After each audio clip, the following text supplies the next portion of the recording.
Political interference sa impeachment proceedings laban kay Vice President Sara Duterte kinondena ng endorsers ng impeachment complaint. Transportation Secretary Vince Dizon sumalang sa Commission on Appointments, EDSA repealed at ilan pang transport issues tinalakay. Department of Social Welfare and Development iginiit na dumaan sa masusing assessment ang 80,000 pesos na ipinagkaloob sa babaeng nag-viral matapos na lumabas sa imburnal sa Makati City. DOJ prosecutors at law enforcement agents sasailalim sa training upang mapalakas ang mga kasong isasampa sa korte. At presidential election sa South Korea nagsimula na.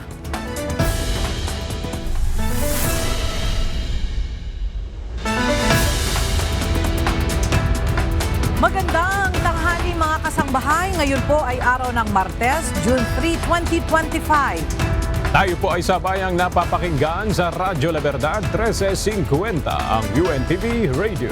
At una sa mga balita ngayong tanghali.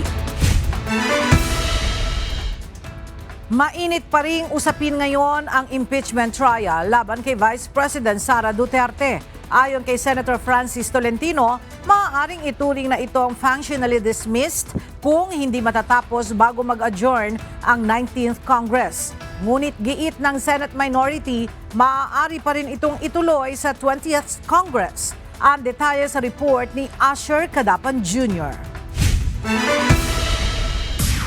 Exclusive sa Kongreso ang jurisdiksyon sa impeachment complaint na kanilang natanggap. Ito ang binigyan diin ni Senate Majority Leader Francis Tolentino sa pagbabalik sesyon ng Senado kahapon. Kasabay ito ng anunsyo ng mambabatas na higit 100 araw na ang lumipas mula nang matanggap ng Senado ang Articles of Impeachment laban kay Vice President Sara Duterte. Ngunit ani Tolentino, ang paglilitis na dapat ay agad na sinimulan alinsunod sa mandato ng konstitusyon ay sisimulan pa lamang sa June 11 na halos kasabay na ng pagtatapos ng 19th Congress. If we cannot conclude the trial before June 30, 2025, we must recognize this impeachment case is functionally dismissed by constitutional operation and no action can be taken by the 20th Congress on the matter for lack of constitutional authority. Mr. President, kahit anong pilit, hindi maitatawid, lalo na't kung lalabag sa saligang batas. Hindi sumang-ayon dito si Senate Minority Leader Aquilino Coco Pimentel III at iginiit na maaaring ituloy ang impeachment sa 20th Congress. Aniya, katulad lang ito ng mga kaso sa ordinaryong korte na nagpapatuloy kahit magpalit ang mga miyembro. There is no provision in the 1987 Constitution or in the Senate Rules of Procedure on impeachment trials that expressly prohibits this. On the contrary, the Senate Rules on Impeachment support the position that the impeachment trial shall continue until final judgment, even if it is necessary to continue into the next Congress. Umabot pa sa debate ang dalawang senador sa plenaryo. Meron po ba nakalagay sa konstitusyon? Sa Saligang Batas ng Pilipinas, 1935, 1973, 1987 na carry over? Wala pong nakasulat doon that it shall carry over, pero binanggit ko sa aking manifestation, wala talaga rin nakasulat doon that it cannot cross over. Sinang-ayunan rin ni Senate Deputy Minority Leader Risa Ontiveros ang papapatuloy ng impeachment sa susunod na Kongreso. Malinaw anya na ang impeachment ay hindi legislative function ng Senado kaya hindi dapat ito maapektuhan ng pagpapalit ng Kongreso. It is true that the 19th Congress cannot bind the 20th Congress and all unfinished business will be terminated. But this is only true for any work done by us in the exercise of our legislative function. Asher Cadapan Jr., UNTV News and Rescue. Diyos ang aming sandigan, serbisyo publiko ang aming pinahalagahan. Kinundina sa plenaryo ng Kamara ang pagpapaliban ng Senado sa impeachment proceedings laban kay Vice President Sara Duterte. Samantala, iginiit ni mamamayang Liberal Party list Representative-elect Leila de Lima na lumalabag na sa konstitusyon si Senate President Francis Escudero dahil sa iba yung delay sa proseso ng impeachment case laban sa Vice Presidente. Ang detalye sa ulat ni Rosa Licos. Sa unang araw ng balik sesyon sa plenaryo ng Kamara, mariing tinulugsan ni House Assistant Minority Leader Camarines Sur 3rd District Representative Gabriel Bordado ang delay sa impeachment proceedings laban kay Vice President Sara Duterte. Partikular na ang pag-urong ng Senado sa schedule ng presentation ng Articles of Impeachment mula June 2 sa June 11. Ayon sa kongresista, hindi dapat naaantala ang pagkamit sa hustisya at pananagutan. Are we to tell the Filipino people that impeachable offenses committed by the second highest official of the land are less urgent than our legislative targets? Is this delay not, in effect, a compromise of our solemn duty as public servants sworn to uphold the Constitution? Hindi rin katanggap-tanggap para sa kongresista ang dahilan ni Senate President Francis Escudero na unahin ang pagpasa sa ilang panukalang batas. We cannot allow this delay to erode public trust. We cannot allow political expediency to blunt the sword of accountability. We must not forget that our allegiance is not to any political party or personality. It is to the people, to the Constitution, and to the truth. Para naman kay mamamayang Liberal Party List Representative-elect Leila de Lima, paglabag na sa konstitusyon ang ginagawa ni Senate President Escudero na iba yung delay sa proseso ng impeachment case laban kay VP Sara. That is clearly violative of what the Constitution says. Forthwith is forthwith. Tsaka ilang beses na yan nadi-delay, ilang beses na yan napopostpone. Si House Speaker Martin Romualdez, tuluyan nang ipinaubaya sa Senado ang kahihinatnan ng impeachment complaint na inihain ng Kamara. Samantalang si VP Sara, pinaghahanda na lang ang kanyang legal team sa anumang mangyayari sa reklamong impeachment laban sa kanya. Rosa Licos, UNTV News and Rescue. Diyos ang aming sandigan, serbisyo publiko ang aming pinahahalagahan. Ipinauubaya na ni House Speaker Martin Romualdez sa plenaryo ng Kamara kung papasaba o hindi ang panukalang 200 pesos na halaga ng aumento sa sahod. Samantala, ayaw makasama ni mamamayang Liberal Party List Representative-elect Leila de Lima sa oposisyon ang posibleng Duterte block sa Kamara. Ang detalye sa ulat ni Rosa Licos. Ilang nakabinbing House bills ang tiniyak ni House Speaker Martin Romualdez na ipapasa bago matapos ang 19th Congress. June 2 hanggang 13, 2025 ang balik sesyon ng Kongreso bago ang Sine Die adjournment sa June 14. Sa kanyang talumpati sa resumption ng sesyon ng Kongreso, binigyang diin ng House Speaker na kailangang tapusin ang trabaho ng 19th Congress. We showed that in the face of challenge, this House stood strong. We chose country over color, service over self. This is the power of democracy. This is the spirit of Bagong Pilipinas. Pero mga kasama, hindi pa tapos ang laban. We still have important work to do in these final 2 weeks. Ilan sa mga panukalang batas na target maipasa sa loob ng 6 na araw na sesyon ng Kamara ang Open Access in Data Transmission Act, E-Governance Act at Philippine Legislation on Artificial Intelligence. Nanawagan din ito ng suporta sa mga kapwa kongresista para sa 20 peso rice program ni Pangulong Ferdinand Marcos Jr. Gayunman, hindi nabanggit sa speech ng House Leader ang panukalang 200 pesos na halaga na aumento sa sahod. Ayon kay Speaker Romualdez, nasa desisyon na ng plenaryo ng Kamara kung maipapasa pa ang panukala. Well, it's pending right now, so we leave to the wisdom and the sound discretion of my Iginiit naman ni House Assistant Minority Leader Gabriela Women's Party List Representative Arlene Brosas na hindi dapat palampasin ang pagkakataong maaprubahan ang panukalang aumento sa sahod bago matapos ang 19th Congress. Mr. Speaker, barat, bitin at hindi nakabubuhay ang sahod ng mga manggagawang Pilipino. Papalagpasin pa ba natin ang pagkakataong magpasa ng batas para matamasa nila ang nararapat na dagdag sahod? Nasa ikalawang pagbasa pa lamang ng Kamara ang panukalang taas sahod, samantalang pasado na sa Senado ang 100 peso wage hike bill noon pang 2024.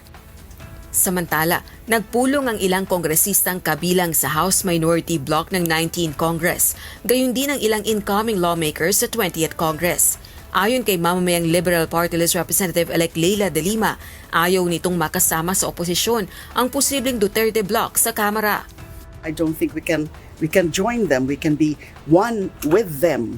Kasi kami, kung we decide to be really in the minority, and it's going to be really yung tunay na minority na magiging fiscalizer, but yung constructive fiscalizer, constructive minority, but certainly not obstructionists. Yung Duterte Bloc, ang expectation natin dyan, baka obstructionists sila. Just oppose and oppose. Kasalukuyan pa rin pinag-aaralan ng kampo ni De Lima kung sasama ba sila sa minority bloc ng Kamara o bubuo ng independent opposition. Gayon din kung sino ang susuportahan nilang House Speaker at House Minority Leader. Rosa Licoz, UNTV News and Rescue. Diyos ang aming sandigan, serbisyo publiko ang aming pinahahalagahan. Kinundina ng endorsers ng unang impeachment complaints sa Kamara ang umano'y political interference sa impeachment proceedings laban kay Vice President Sara Duterte. Inikayat ng mga ito ang publiko na ipakita ang pagtutol sa umano'y pagtatangkang pigilan ang proseso.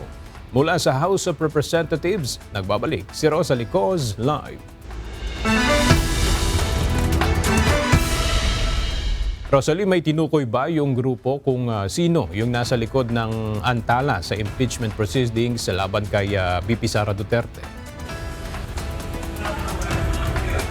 Aga naniniwala ang Makabayan Bloc at ilang complainants sa impeachment complaint na inihain dito sa Kamara laban kay Vice President Sara Duterte na si Pangulong Ferdinand Marcos Jr. yung dahilan ng pagkaantala ng impeachment proceedings sa Senado. Ito ay sa gitna ng pahayag ni PBBM na ayaw niya sa isinusulong na impeachment laban kay VP Sara. Nauna na ring sinabi ni Senate President Francis Escudero na walang kinalaman si PBBM sa postponement ng pagbasa ng Articles of Impeachment laban kay VP Sara. Ayon sa impeachment complainants dito sa Kamara, ang pangunahing hadlang sa impeachment trial ay si PBBM. Pagpapakita umano ito ng kahinaan upang makamit ang pananagutan sa mga alegasyon ng katiwalian.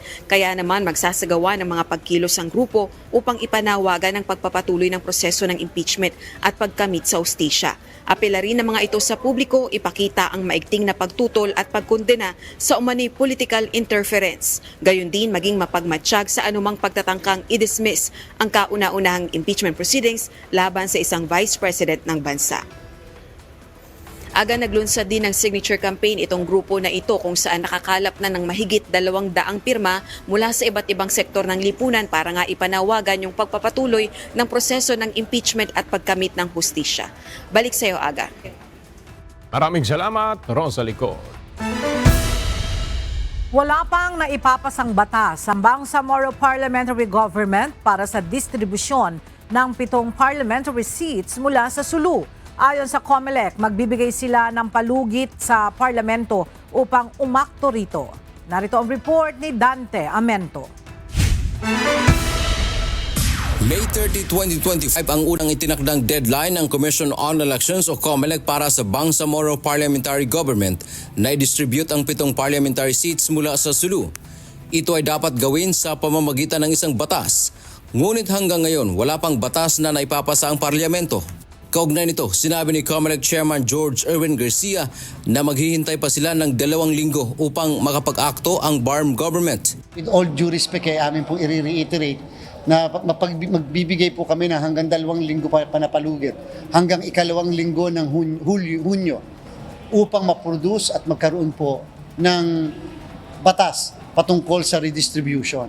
Kapag walang batas na maipapasa sa loob ng 2 linggo, ay itutuloy pa rin ng komisyon ang halalan. Talin-tali na po ang kamay namin na talaga pong hindi namin kaya na mag-adjust pa dahil automated election po tayo. And therefore, we will proceed with only 73 seats dyan po sa magiging halalan sa parlamento. Kapag nagkaroon naman ng distribution ng 7 seats, magbubukas muli ng Certificate of Candidacy o COC filing ang COMELEC. Hindi po talaga kami pwede maghintay dahil baka po wala tayong balota pagdating po ng Oktubre. Meron po tayong sinusunod na timeline, lalo na kung ang pag-uusapan ay automation ng eleksyon. Ayon naman kay Chairman Garcia, anuman ang isyu sa legal na aspeto, handa silang ipagtanggol ang kanilang aksyon sa Korte Suprema. Dante Amento, UNTV, News and Rescue. Diyos ang aming sandigan, serbisyo publiko ang aming pinahahalagahan. Pinayuhan ng Department of Transportation o DOTR ang publiko na bumili ng mga plane tickets ng direkta sa mga airline company. Ito ay kasunod ng nadiskubre ng DOTR na mayroong isang online platform na naniningil ng labis na pamasahe sa eroplano na katumbas na ng pamasahe sa biyahe sa ibang bansa. Narito ang report ni JP Nunez. Hindi dapat singilin ng labis-labis na pamasahe ang publiko kapag sasakay ng eroplano ayon sa Department of Transportation o DOTR. Dahil dito pinayuhan ng ahensya ang publiko na mas mabuting bumili na lang ng plane ticket direkta sa mga airline companies. Kasunod dito ng natuklasan ng DOTR na naniningil ng sobrang pamasahe ang isang online platform na AirAsia Move. Ayon sa DOTR, nare-regulate nila ang pamasahe ng mga airline companies. Pero oras na pumasok ang booking sa mga online platform, pwede na itong magpatong ng nasa doble o tripleng pamasahe na hindi na nila nare-regulate. Mas maganda kung bumili na kayo ng ticket diretso sa airline para sigurado po tayo. Kasi dito po, sa nakita natin dito, itong mga online na ganito, pumapatong ng malaki. Kahapon inihayag ni Transportation Secretary Vince Dizon ang tungkol sa natanggap nilang reklamo laban sa isang online travel agency kung saan umabot umano sa halos 40,000 pesos ang halaga ng one-way plane ticket mula sa Tacloban patungo ng Maynila. Ayon kay Secretary Dizon, daig pa nito ang pamasahe patungo sa abroad. Noong pong weekend, tinawagan po ako ni Congressman Richard Gomez ng Leyte. At papakita ko po sa inyo, bumili po siya ng ticket kasama ni Mayor Lucy Torres, one-way Manila to Tacloban. Tacloban to Manila. 77,704 pesos ang kanilang binayaran na one-way for 2 people. So, 77,000, that's almost 40,000 pesos per ticket. This was procured from a online booking platform called AirAsia Move. Dahil dito maghahain ng reklamong economic sabotage ang DOTR laban sa nasabing travel agency. I've asked the PNP to take it down, PNP Cybercrime, to take down this website today. And I have also asked, apart from the cease and desist order issued by CAB last May 26, I've also asked the CAB and the DOTR aviation group led by Captain Jim C. Jonkar, Undersecretary for Aviation, to immediately file economic sabotage, a criminal economic sabotage case against AirAsia Move. Because this is really economic sabotage. Giit ng DOTR, hindi nila kukonsintihin ang sinuman na nagsasamantala sa ating mga kababayan. We will not allow this. Lalong-lalo na dito sa nangyayari sa Tacloban ngayon na may crisis, tapos pagsasamantalahan itong mga lokong ito ang sitwasyon ng mga kababayan natin doon. So we're not going to allow it. Iimbestigahan din ng DOTR ang iba pang mga online platform na naniningil ng labis na pamasahe at maaari rin itong mapatawan ng parusa kahalintulad sa AirAsia Move. I've also instructed CAB to investigate other online platforms that are doing the same thing, not just for Tacloban, but for other destinations as well. Samantala sa isang pahayag, nilinaw ng AirAsia Move na hindi nila minamanipula o hindi rin sila ang mano-manong nagtatakda ng presyo ng airfare. Giit nito, fully compliant sila sa lahat ng regulatory requirements na itinatakda para sa mga online travel agency na nag-ooperate sa Pilipinas. Ayon pa sa AirAsia Move, handa silang makipagtulungan sa mga otoridad para bigyang linaw ang issue at umapela ng due process. Nilinaw naman ng DOTR na walang kinalaman ang AirAsia Philippines o ang mismong airline company hinggil sa issue. JP Nunez, UNTV, News and Rescue. Diyos ang aming sandigan, serbisyo publiko ang aming pinakahalagahan. Nakakita ang Metropolitan Manila Development Authority ng pagbaba ng bilang ng violators sa No Contact Apprehension Policy o NCAP mula nang muli itong ipatupad noong nakaraang linggo. Samantala, nagtipon-tipon naman kahapon sa labas ng tanggapan ng MMDA ang Stop NCAP Coalition upang magpahayag ng kanilang pagtutol sa implementasyon nito. Narito ang report ni Benedict Samson. Mula sa higit 1,000 violators noong umpisang ipatupad ang No Contact Apprehension Policy o NCAP noong nakaraang linggo, nakakakita na ang Metropolitan Manila Development Authority o MMDA ng unti-unting pagbaba ng bilang ng mga nahuhuli sa NCAP.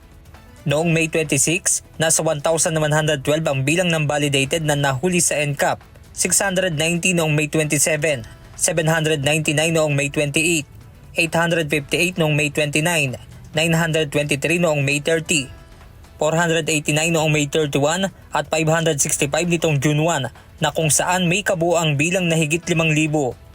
Ayon kay MMDA Special Operations Group Strike Force Head Gabriel Go, karamihan na anya sa nakita nilang paglabag ay ang disregarding traffic sign at pagdaan sa bike lane.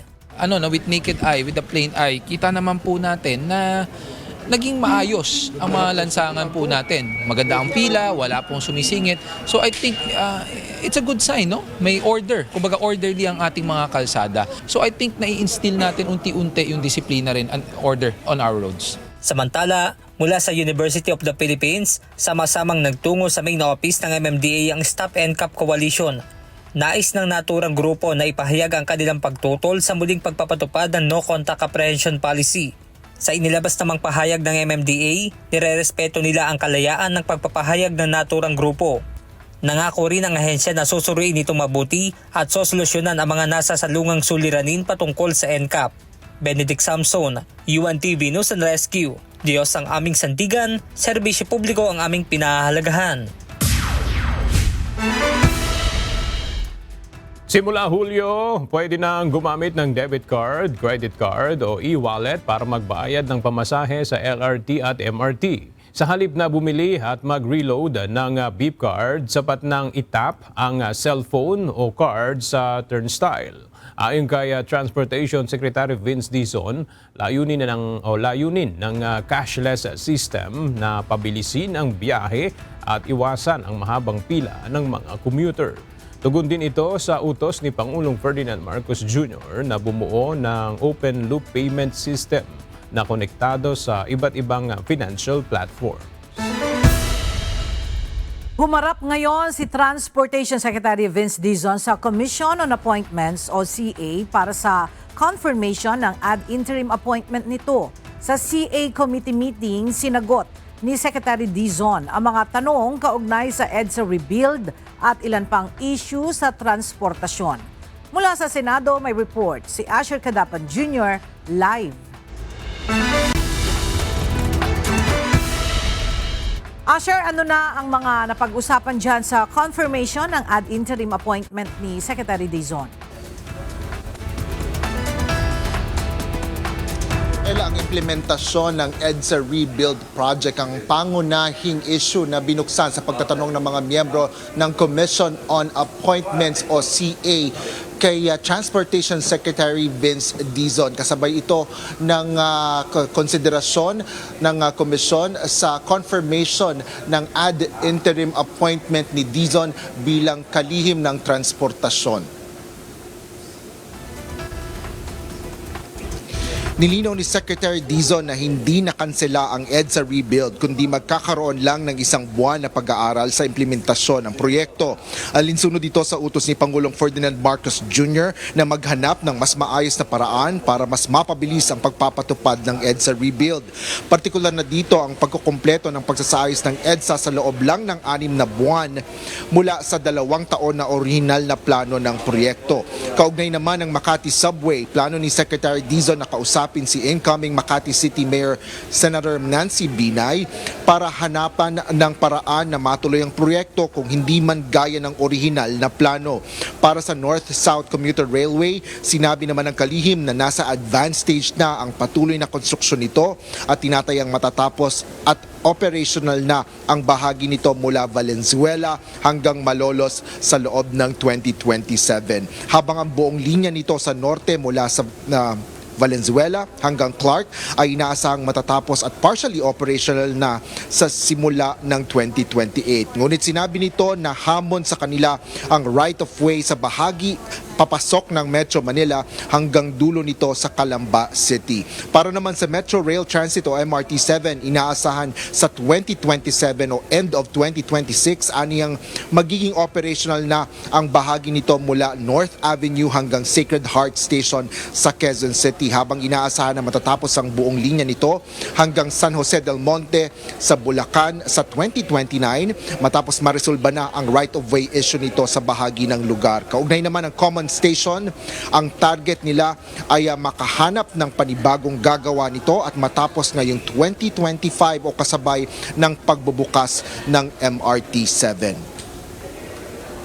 Ella, kaugnay naman sa appointment ni Secretary Dizon, ayon na sa kanya ay nang kausapin siya ni PBBM tungkol na sumali sa kanyang gabinete noong Pebrero, ay simple lang anya ang bili ng Pangulo na gawing mas komportable at mas ligtas ang biyahe ng mga commuter at pabilisin ang mga kasalukuyang proyekto na magpapaangat sa buhay ng mga biyahero sa bawat araw.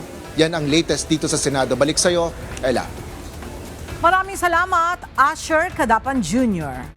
Opisyal nang idineklara ng State Weather Bureau Pag-asa kahapon ang pagsisimula ng tag-ulan sa bansa. Ayon sa ahensya, ang malawakang pag-ulan na dulot ng habagat sa nakalipas na 5 araw sa kanurang bahagi ng Luzon at Visayas ay sinyalis na ng pag-uumpisa ng rainy season. Gayunman, posible pa rin ang ilang araw o linggong tigil ulan na tinatawag na monsoon breaks. Dahil dito, pinapayuhan ng Pag-asa ang publiko, maging ang mga ahensya ng pamahalaan na mag-ingat at maging handa sa mga posibleng epekto ng tag-ulan at habagat. Gayon din sa pinangangambahang La Nina na maaaring magreresulta ng malawakang pagbaha o landslide sa iba't ibang bahagi ng bansa. Sa kabila ng pagsisimula ng tag-ulan, nagbabala ang Pag-asa na aabot sa 42 degrees Celsius hanggang 47 degrees Celsius ang heat index sa 36 na lugar sa bansa ngayong araw ng Martes, June 3. Makararanas ng temperaturang aabot sa 47 degrees Celsius ang Giwan sa Eastern Samar, habang nasa 45 degrees Celsius sa Apari at Tugigaraw sa Cagayan, gayon din sa Etiague, Isabela, Virac, Catanduanes at Masbate. Posibleng magdulot ng heat stroke ang matinding init ng panahon, kaya't pinapayuhan ng Pag-asa ang publiko na umiwas sa matagal na exposure sa init. Nakapagtala ang Department of Health ng 124 na kaso ng rabies sa bansa mula January 1 hanggang May 17 ngayong taon. Mas mababa ito ng 32% kumpara sa 183 noong parehong panahon ng nakaraang taon. Pinakamaraming kaso ang naitala sa Central Luzon, sinundan ng Zamboanga Peninsula at Calabarzon. pinaalalahanan ng DOH ang mga may alagang hayop na pabakunahan ang mga ito laban sa rabies at bantayan ang mga bata kapag nakikipaglaro sa mga hayop. Sa ilalim ng Rabies Control Act, libreng ibinibigay ng LGU ang bakuna sa mga alagang hayop habang saklaw naman ng Animal Bite Package ng PhilHealth ang hanggang 5,850 pesos na gastos sa post-exposure prophylaxis para sa tao. Patuloy ang masigasig na pagtugon ng lokal na pamahalaan ng Baguio City sa pamamagitan ng masusing pagsubaybay at pagsasagawa ng contact tracing kaugnay ng naitalang kauna-unahang kaso ng Mpox sa La Trinidad, Benguet. Sa kabila ng hamon, nananatiling alerto at aktibo ang mga otoridad upang masiguro ang kaligtasan at kapakanan ng bawat mamamayan. Narito ang report ni Grace Doc Tulero. Nababahala ang ilang residente sa Luzon matapos maitalang mga bagong kaso ng Mpox sa Visayas at Mindanao kung saan ilang lugar ay posibleng madagdagan pa ang bilang ng mga kaso. Dahil dito, hindi lang doble kundi triple ang pag-iingat ni Noah Ladrigan upang makaiwas sa nasabing sakit. Nakita ko nga po yung Mpox sa Facebook at nakakatakot nga po yung itsura. Kaya as a student po, gagawin ko po yung best ko para maging hygienic po at ma-apply din po yung mga natutunan ko nung COVID, katulad po ng self-distancing at siguro po wearing a mask na rin. Ganon din ang ginagawa ng binatang si Green Ontalan mula sa Baguio City na nag-iingat din upang hindi mahawa. Tsaka maging maingat lang tayo sa mga paligid kasi mismo kapag nakikipag-interact ka sa mga tao, possible na mahawa ka sa mga Mpox na nagkakaroon dito sa mga buong katawan. Matatandaan nitong Enero ay naitalang unang kaso ng Mpox sa Baguio City. Makalipas ang 5 buwan, umabot na ito sa 7 aktibong kaso. Ayon kay Mayor Benjamin Magalong, ang mga kumpirmadong kaso ay resulta ng contact tracing at lahat ng 7 ay gumaling na. Ngunit sa ngayon, isang panibagong kaso ang binabantayan ng contact tracing team ng lungsod. Ito ay kasunod ng pagkumpirma sa kauna-unahang kaso ng Mpox sa kabisera ng Benguet, ang bayan ng La Trinidad. Isang case lang at ongoing yung ating lumalabas na yung isang case natin sa Conpasya sa La Trinidad. Pero minomonitor natin ngayon at nagkakaroon na tayo ng mga contact tracing. Tinutulungan na natin sila sa contact tracing. Bagamat sa Baguio nagtatrabaho at nangungupahan ang pasyente, itinuturing pa rin itong kaso ng La Trinidad, Benguet. Wala pa naman kami nakikitang symptoms sa ibang mga contacts niya, close contacts niya. So we will be able to manage it just like what we did during the 3 months, 4 months ago. And that would not be an issue of concern now at the moment. Hindi pa isinasa publiko ang kasarian at edad ng nasabing pasyente. Dagdag pa ni Magalong, patuloy ang pagtulong ng pamahalang lungsod ng Baguio sa LGU ng La Trinidad sa isinasagawang contact tracing sa mga nakasalamuha ng pasyente. Grace Doc Tulero, UNTV News and Rescue. Diyos ang aming sandigan, serbisyo publiko ang aming pinahahalagahan. Tiniyak ng Department of Health Davao Region na walang dapat ikabahala ang publiko sa mga naitatalang kaso ng Mpox sa rehiyon. At wala rin anilang pangangailangan para ibalik ang mandatory o sapilitang pagsusuot ng face mask. Sa halip, nananawagan ang DOH sa mga establisimento na mahigpit na ipatupad ang minimum public health standards upang maiwasan ang pagkalat pa ng Mpox. Narito ang report ni Gladys Tuabi. Mpox is not respiratory. Meaning to say, hindi siya airborne. What's the use of the face mask? The mode of transmission of Mpox is skin-to-skin close contact. Sa kabila ng mga naitatalang kaso ng Mpox sa Davao Region, Walang nakikitang pangangailangan ang Department of Health Davao upang ipatupad muli ang sapilitang pagsusuot ng face mask, lalo't nakukuha lamang ito sa skin-to-skin contact at hindi airborne. Anila, wala ring katotohanan ang kumakalat ngayon online na muling magpapatupad ng lockdown dahil sa Mpox.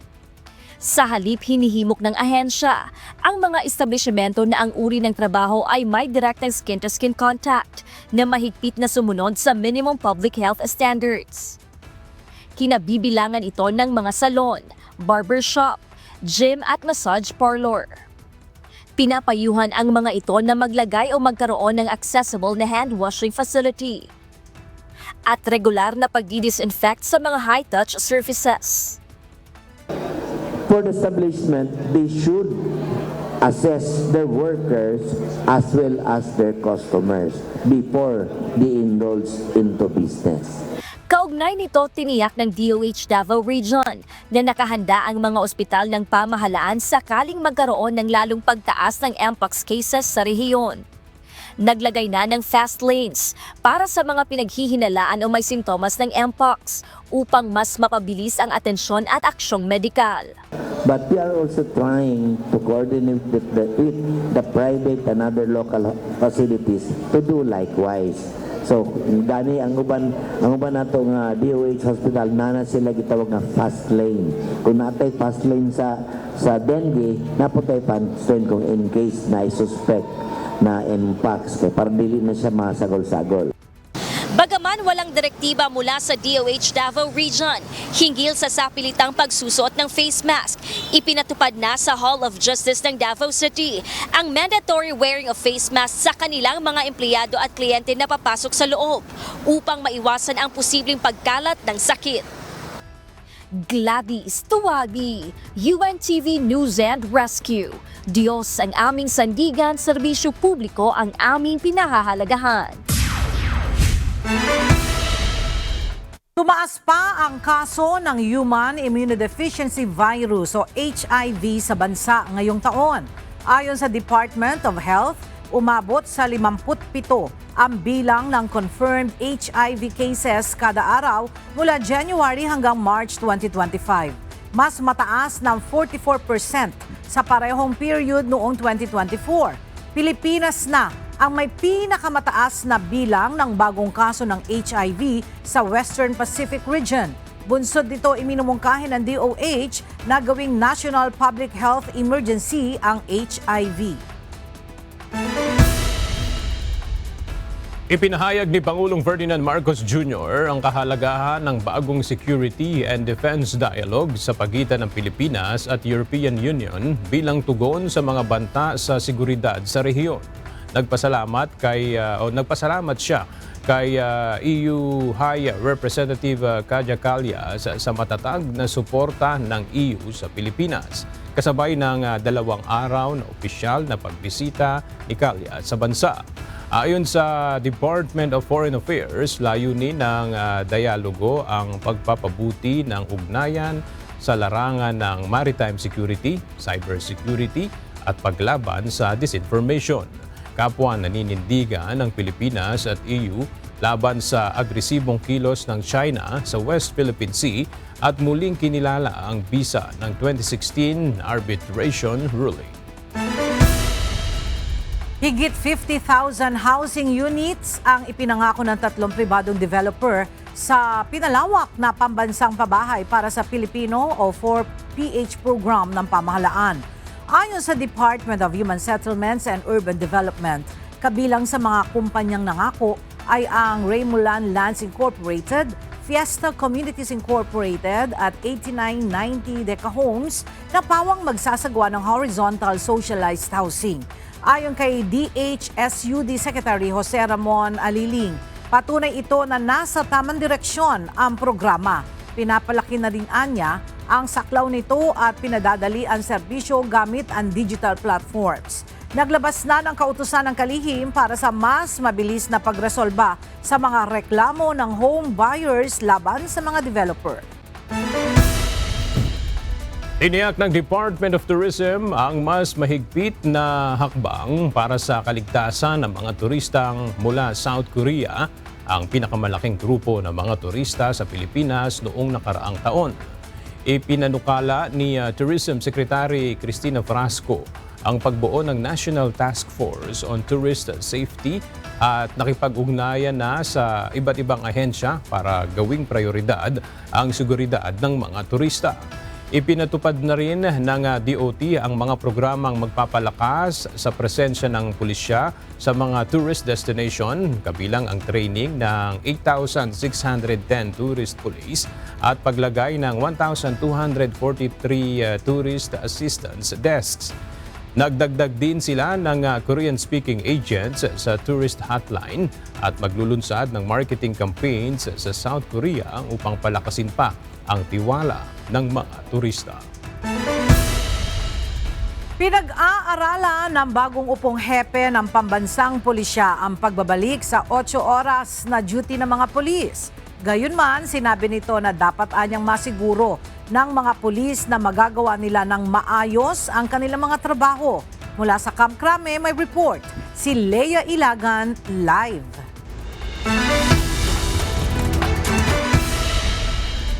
Leia, bakit planong ibalik sa 8 oras ang duty ng mga pulis?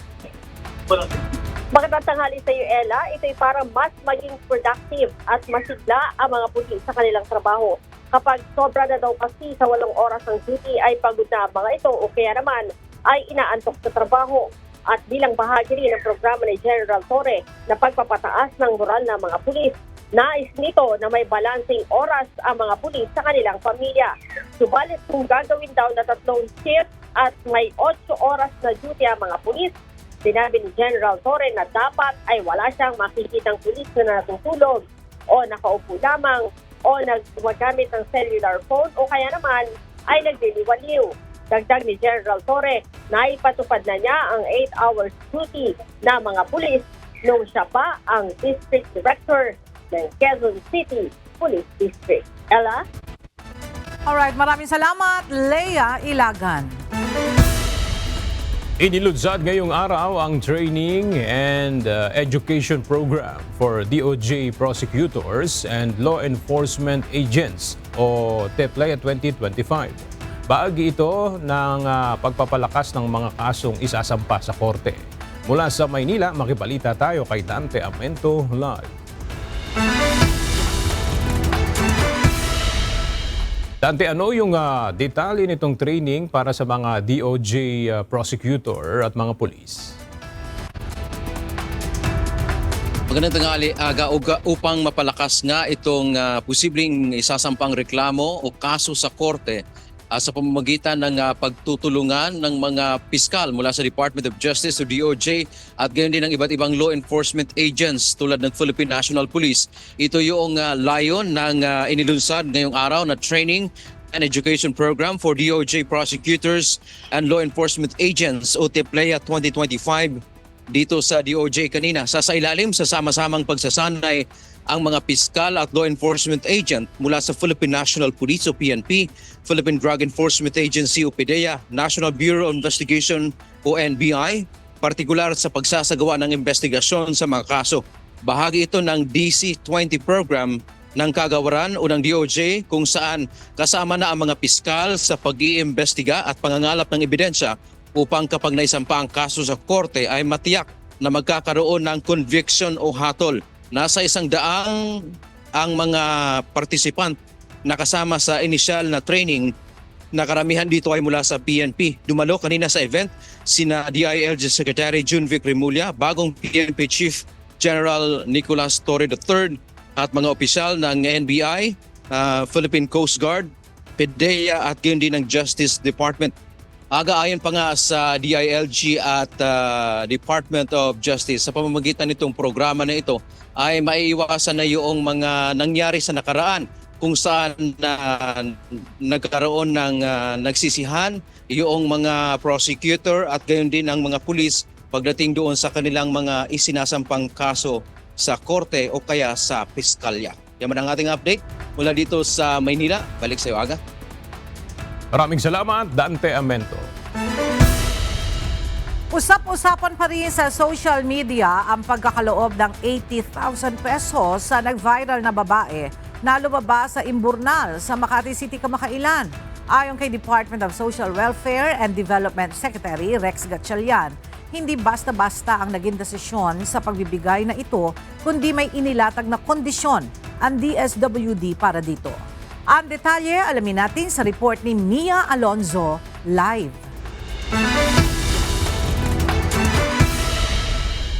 Mia, ayon sa DSWD, papaano ba ang ginawang proseso sa pagkakaloob ng 80,000 pesos doon sa babaeng nag-viral? Magandang tanghali sa iyo, Ella. Ayon kay DSWD Secretary Rex Gatchalian, dumaan sa masusing assessment ang kaso ni Rose na nag-viral na babae nga doon sa drainage at nakadepende doon sa mga social worker yung magiging bibigay na ayuda sa kanya. Binigyang diin ni DSWD Secretary Rex Gatchalian na ang kaso ng pag-abot sa babaeng nag-viral na si Rose ay hindi special o unique case. Ayon sa kalihim, nasa 5,000 na individual o pamilyang nakatira sa lansangan ang naabot ng ahensya na dumaan din sa masusing assessment at guidelines ng departamento na ang may hawak ay ang mga social workers. Gusto ko i-point out na may condition to. Hindi to binibigay ng isang bulto. Katulad dito kay Rose, in tranches siya ibibigay. At may supervision at monitoring ng social worker. So ibig sabihin, binabantayan ng social worker yung progress niya. Hindi binigay tapos goodbye. Kung hindi pagbigay, sinamahan pa siya sa tindahan para makabili ng pauna niyang mga stocks ng kanyang tindahan. Paglilinaw pa ng kalihim na 2023 inilunsad ang programang pag-abot para sa mga in-street situation. Nakapublish din aniya ang guidelines nito online. Dagdag pa nito na araw-araw higit na sa 100 social worker ang nag-iikot sa Metro Manila para manghikayat sa mga nasa lansangan na sumama sa kanila. Para mamigyan ng temporary intervention, kagaya ng temporary housing at livelihood assistance. Ella, dagdag pa ng kalihim na nasa guidelines din kung magkano ang ibibigay na assistance doon sa isang benepisyaryo na nagre-range ng hanggang 10,000 pesos hanggang 80,000 pesos na magiging basehan pa rin ang assessment ng mga social worker. At yan muna ang update. Balik sa iyo, Ella. Maraming salamat, Mia Alonzo. Higit isang linggo bago ang muling pagsisimula ng klase sa darating na June 16, ilang mga magulang na ang maagang namimili ng school supply sa Divisoria para makamura sa mga gamit pang eskwela ng kanilang mga anak. Mula sa Divisoria sa Maynila, may report si Ivan Alvarez live.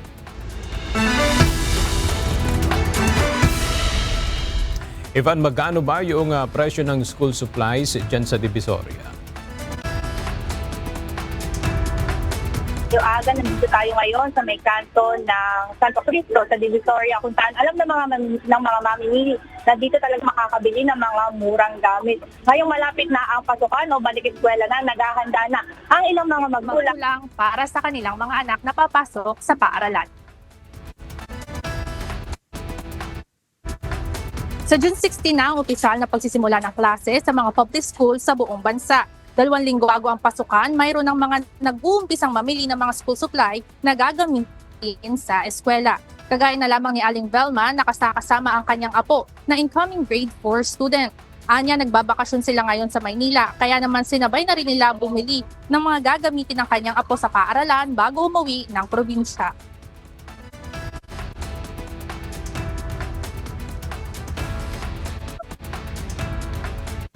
Kasi nandito na po rin kami sa Maynila. Kasi medyo mura po kaysa Lubang, taga Mindoro po. Ay mga school supply po lang. Nere, ahing apo po. Mga notebook, po mga papel, yung mga gamit po sa school. Samantala, nagbaba naman ang price guide ng Department of Trade and Industry o DTI para sa mga school supply. Ayon sa kagawaran, batay pa rin ang presyo sa brand, klase at kalidad ng mga bibilhing gamit. Naglalaro ang presyo ng notebook na writing, composition, spiral o yarn sa halagang 15 hanggang 52 pesos. Ang 80 leaves na pad paper naman na pang grade 1 to 4, pati intermediate pad nagkakahalaga ng 15 hanggang 48.75 pesos. Ang lapis na tingi-tingi mabibili ng 11 pesos hanggang 17 pesos. Mayroon ding mahanap na tig 3 pesos hanggang 21 pesos na ballpen. Ang crayons mabibili sa halagang 12 pesos hanggang 114 pesos, depende kung gaano karami ang laman. Ang pambura, 4.50 hanggang 20 pesos, habang ang pantasa nasa 15 hanggang 69 pesos. Ang ruler naman nasa 16 hanggang 39 pesos.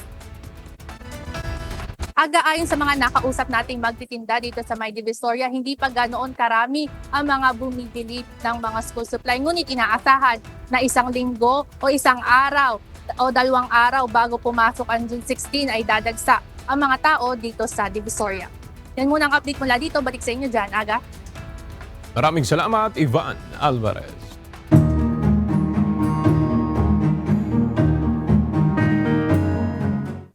Nagsasagawa ngayon ang Land Transportation Office o LTO Region 3 ng LTO Caravan at Free Theoretical Driving Course sa Bulacan.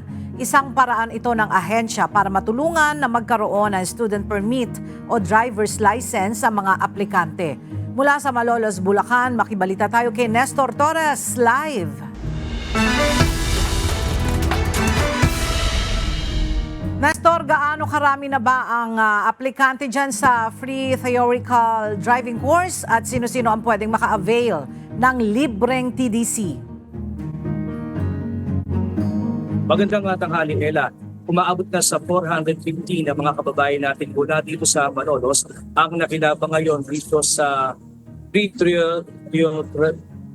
Theoretical Driving Course ng LTO sa Region 3. Lahat lang ng mga kumuha ng slot o nag-apply sa Office of the Municipal Government ng Vice Mayor at LTO ang siyang maaaring makasama sa libreng TOC mula sa LTO.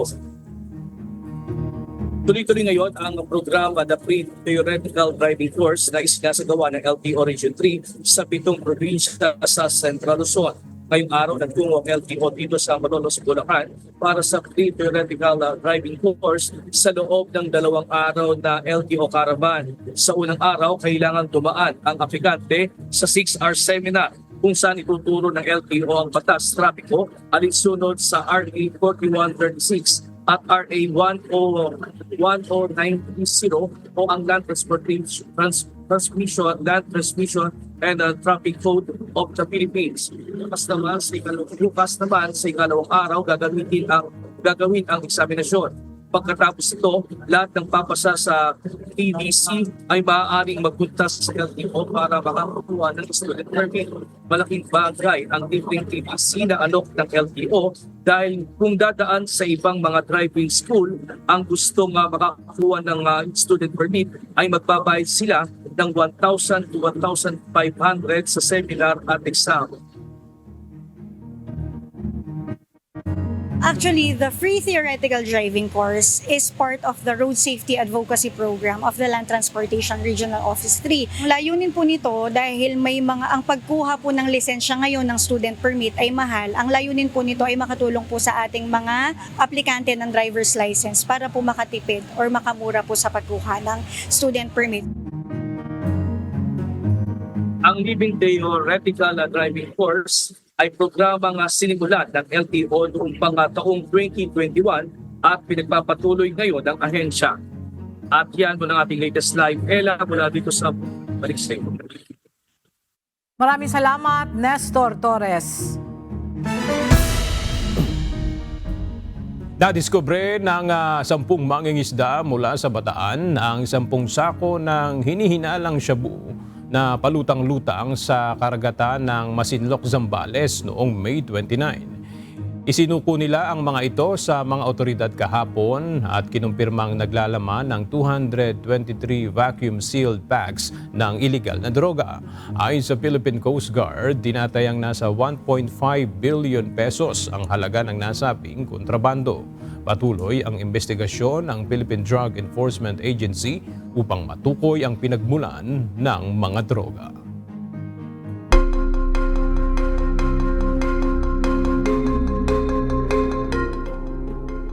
Nagsimula ng bumoto ang milyon-milyong South Koreans ngayong araw ng Martes sa isang snap election kasunod ng pagpapatalsik kay former President Yoon Suk-yeol dahil sa bagong deklarasyon ng martial law noong Desyembre. Base sa mga pinakabagong survey, inaasahang mangunguna ang kandidato sa pagkapangulo mula sa Democratic Party of Korea at oposisyon na si Lee Jae-myung. Nahihirapan naman ang conservative candidate na si Kim Moon-soo na makuha ang suporta ng mga swing voters dahil sa hidwaan sa loob ng kanyang partido. Naitala ng South Korea ang highest voter turnout nito sa naganap na two-day early voting noong nakaraang linggo kung saan mahigit 15 milyon na ang nakaboto o 35% ng kabuang bilang ng eligible voter ng bansa. Magsasara ang botohan mamayang alas 8 ng gabi, oras sa South Korea at inaasahang malalaman ang panalo bago maghating gabi. Agad na manunumpa ang mananalong Pangulo kinabukasan at haharap sa mabibigat na hamon tulad ng krisis sa ekonomiya at nuclear threat mula sa North Korea. Inaresto ng US Immigration and Customs Enforcement o USIS ang isang senior high school sa Milford, Massachusetts ilang araw bago ang graduation nito. Ikinulong ng USIS si Marcelo Gomez da Silva matapos na harangin ang sasakyang minamaneho nito. Unang hinanap ng mga otoridad ang ama niya na iligal na naninirahan sa Amerika. Subalit, napag-alaman ng ICE na wala ring legal documents ang senior high student kaya't agad itong inaresto. Naninirahan na sa Estados Unidos mula 6 years old si Da Silva at posible ngayong ma-deport sa Brazil. Ayon sa US authorities, arestuhin nito ang sinumang mapatutunayang illegal immigrants sa mga raid na isinasagawa ng ahensya sa US. Gagraduate na sana ng high school si Da Silva ngayong darating na Sabado.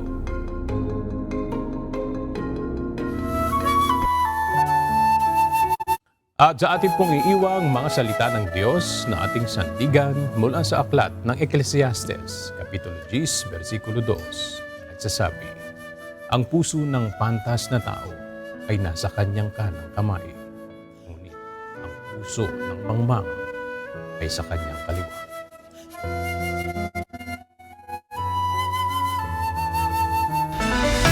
At yan ang mga balitang aming tinutukan at inaksyonan. Dahil sa aming pagbabalita, una ang paggalinga sa kapwa. UNTV CE News, may balita saan mang panig ng daigdig.